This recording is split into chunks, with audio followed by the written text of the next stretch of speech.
यस्य स्वयं स्वभावाप्ति रभावे कित्न कर्मणा तस्मै संज्ञानरूपाय नमोस्तु परमात्मने।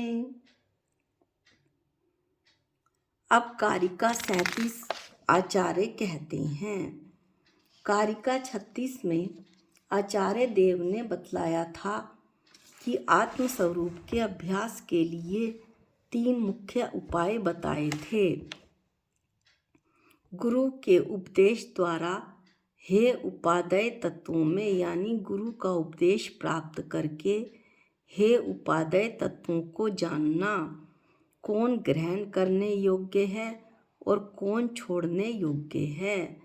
और फिर सब पर के भेद विज्ञान में, यानी सब क्या है, मेरी चेतन भगवान आत्मा और मेरी चेतन भगवान आत्मा से पूरा विश्व मेरे लिए पर है। ऐसे में ऐसी भेद विज्ञान में अपनी बुद्धि को स्थिर करना, चित्त को मोह राग देश रहित करना, राग देश आदि विकल्पों से आकुलित ना होना, आलस्य निद्रा का त्याग करके एकांत में आत्मस्वरूप के अनुभव का अभ्यास करना। अब शिष्य कहता है कि हे भगवान, जैसा आपने बतलाया था, जैसी संपत्ति, जैसा आत्म अनुभव का अभ्यास आपने बताया था, उससे आत्म अनुभव हो रहा है, यानी संवित्ति हो रही है। संवित्ति यानी अपनी आत्मा का अनुभव। यह बात योगी को किस तरह मालूम हो सकती है और उस योगी की हर एक क्षण में उन्नति हो रही है, यह भी वह कैसे जानेगा। तो आचार्य कारिका 37 कहते हैं कि हे भव्य सुनो, मैं उसके चिन्ह का वर्णन करता हूँ। किसके चिन्ह का? सब आत्म अनुभव संवित्ति के चिन्ह का वर्णन करता हूँ। यथा यथा समायाति संवित्तो तत्त्वमुत्तमं तथा तथा न रोचन्ते विषया सुलभा अपि। यथा यथा ज्यों ज्यों संवित्तो अनुभूति में उत्तम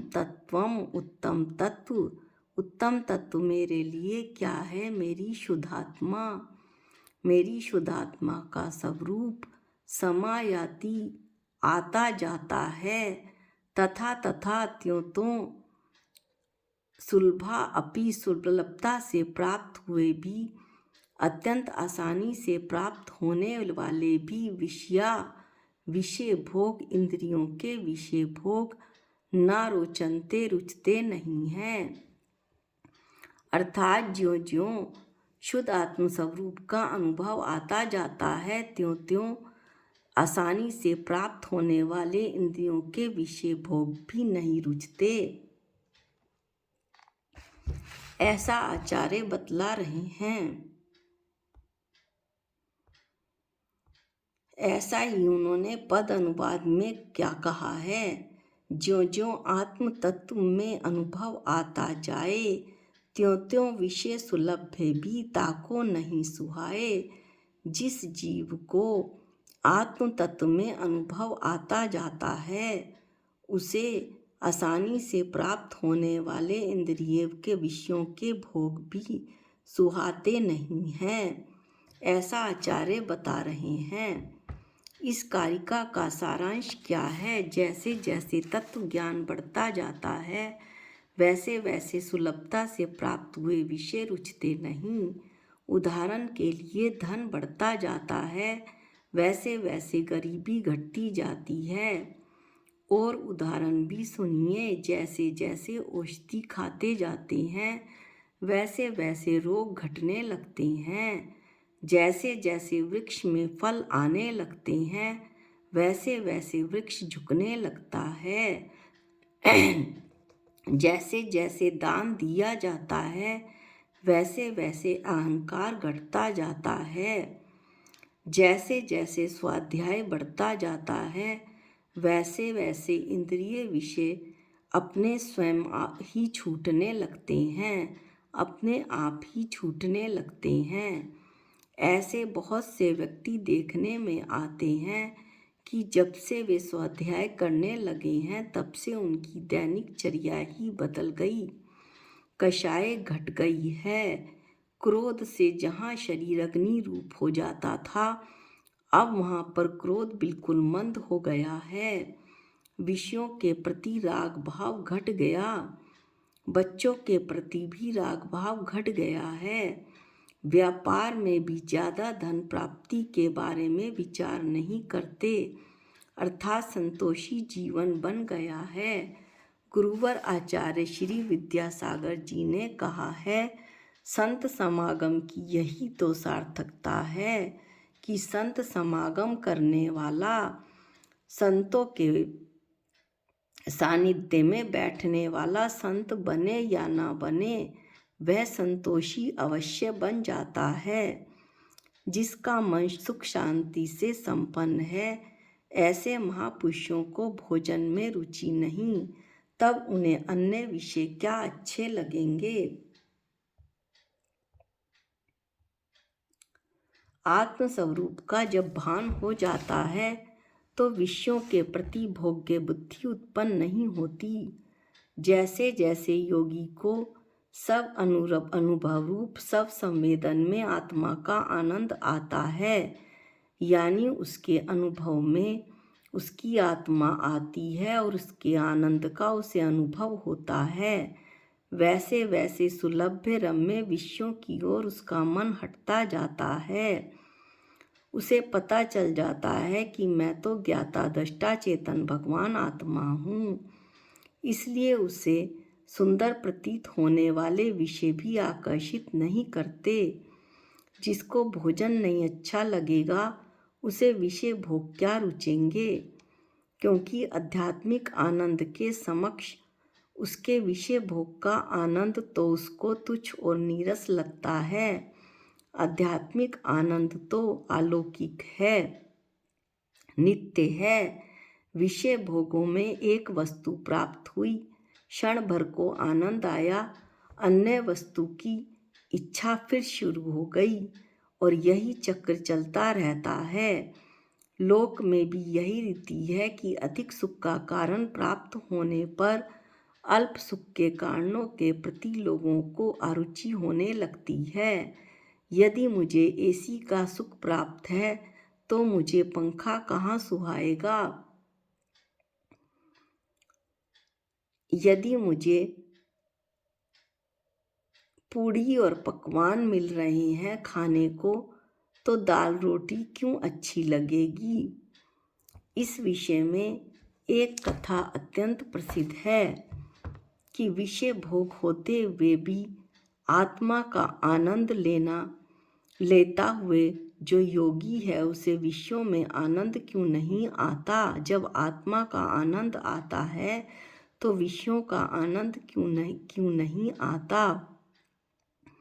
ऐसी एक कथा प्रसिद्ध है कि एक व्यक्ति भरत चक्रवर्ती के पास गया और बोला, महाराज आपके पास इतनी धन संपदा है, आपके रानीवास में अत्यंत सुंदर रानियां हैं, तो आपका उपयोग अपनी आत्मा में कैसे लग जाता है। अब आप अपनी सब आत्म अनुभव कैसे कर लेते हैं। राजा ने 2 सैनिक नंगी तलवार लेकर उस व्यक्ति के पीछे भेजे और उस व्यक्ति के हाथ में एक तेल से भरा हुआ दीपक दे दिया और कहा कि यदि तेल की एक भी बूंद गिरी तो ये सैनिक तुम्हारा सिर धड़ से तुम्हारा सिर जो है काट देंगे। और अब जाओ रानीवास में घूम कर आओ।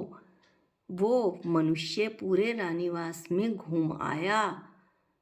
भरत चक्रवर्ती ने पूछा, कैसा लगा, क्या तुम्हें उनकी मेरी रानियों की सुंदरता रुचिकर लगी, आनंद आया। उस व्यक्ति ने कहा, कहाँ महाराज, मेरा सारा ध्यान तो दीपक की तरफ था कि कहीं तेल की एक बूंद ना गिर जाए और मेरी गर्दन ना उड़ा दी जाए। तब भरत चक्रवर्ती ने कहा कि मेरा भी इसी प्रकार बिल्कुल, मैं भी अपनी आत्मा के आनंद में लीन रहता हूँ। इतनी धन संपदा और इतनी रानियों के बीच में रहता हुआ भी अपने मोक्ष मार्ग से हटता नहीं हूँ, अपने कल्याण के मार्ग से नहीं हटता, क्योंकि मुझे पता है कि एक बार मैं अपने कल्याण के मार्ग से हटा और मेरी मुक्ति के जो उपाय हैं, मेरा जो मुक्ति का मार्ग है वो बंद हुआ। इसलिए मेरा सारा उपयोग मेरी आत्मा में रहता है, ऐसा उस व्यक्ति को समझाया।